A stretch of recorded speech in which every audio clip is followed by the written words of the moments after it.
નમસ્કાર મિત્રો, આજે ધ મેજિક પુસ્તકનો 14મો દિવસ. જી હા મિત્રો, આપણે આ 28 દિવસના કાર્યક્રમમાં અડધે રસ્તે પહોંચી ગયા છીએ. આજના ટોપિકનું નામ છે હેવ અ મેજિકલ ડે, એટલે કે તમારા દિવસને ચમત્કારિક બનાવો.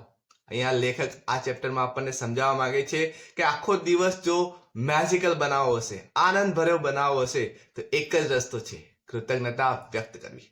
મિત્રો, આપણને ઘણા વખત એવું થાય છે કે આપણો સવારથી જ મૂડ ખરાબ હોય છે. આખા દિવસમાં આપણે જે કામ કરીએ છીએ એ કામમાં મજા નથી આવતી, નિરાશા આવે છે, બોરિંગ થઈ જવાય છે, દુઃખ લાગે છે. આખો દિવસ એમ લાગે છે કે આજે સવારે કોનું મોઢું જોયું. પરંતુ મિત્રો, આ કેમ થાય છે એના પાછળનું સિક્રેટ જાણવું જોઈએ. ઘણીવાર એવું થાય છે કે આપણે રાત્રે જ્યારે સૂઈએ છીએ ત્યારે નેગેટિવ વિચારો કરીને ઊંઘી જઈએ છીએ. એટલે આખી રાત આપણું મન એ જ નેગેટિવ વિચારો પર પ્રોસેસ કરતું હોય છે. એટલે સવારે ઉઠીએ ત્યારે આપણે નેગેટિવિટીની સાથે જ ઉઠીએ છીએ. એના લીધે આપણે જે કામ દિવસમાં કરતા જઈએ છીએ એ દરેક કામમાં આપણને મજા નથી આવતી, કંટાળો આવે છે. તો મિત્રો, એટલા માટે તો આપણે રાત્રે મેજિક રોકનો ઉપયોગ કરીએ છીએ કે આપણે રાત્રે સારા પ્રસંગોને યાદ કરી પોઝિટિવિટી સાથે ઊંઘીએ છીએ. એટલે આપણું મન આખી રાત પોઝિટિવ વિચારો કરતું હોય છે, જેથી સવારે ઉઠીને પણ આપણે કૃતજ્ઞતા વ્યક્ત કરીએ છીએ. રાત્રે સૂતા અને સવારે ઉઠતા પોઝિટિવિટી, કૃતજ્ઞતાને સાથે આપણો દિવસ પસાર થાય છે. એટલે આપણો આખો દિવસ ખૂબ સરસ મજાનો જાય છે. લેખક કહે છે આજનો દિવસમાં પણ આ જ પ્રયોગ કરવાનો છે. આપણે શું કરવાનું છે કે આપણે સવારે ઉઠીને આપણે આખા દિવસનું પ્લાનિંગ કરી દેવાનું છે. કાગળમાં પણ કરી શકીએ અથવા મનમાં પણ કરી શકીએ. આપણે સવારે, બપોરે, સાંજે જે કામ કરવાના હોય, જે આપણી વસ્તુઓનું આપણું લિસ્ટિંગ કરવાનું હોય એ મનમાં રિપીટ કરવાનું છે. ફોર એક્ઝામ્પલ કે આપણે જોબ પર જઈ રહ્યા છીએ અને હું જોબ પર ખૂબ સરસ રીતે પહોંચી ગયો છું, એ માટે દિલથી ખૂબ ખૂબ આભાર.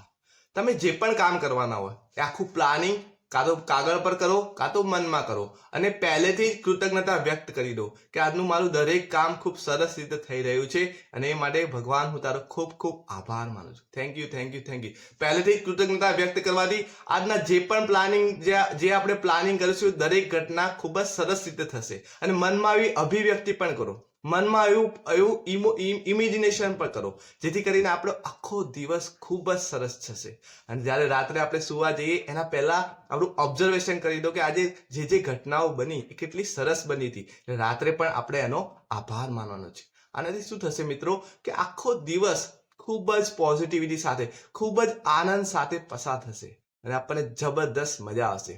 જ્યારે આ મોર્નિંગની આ રૂટીન પતાવ્યા પછી આપણે શું કરવાનું છે, એક વાક્ય બોલવાનું ભૂલવાનું નથી કે આજે મને જે સારા સમાચાર મળ્યા એ બદલ પ્રભુ હું તારો ખૂબ ખૂબ આભાર માનું છું.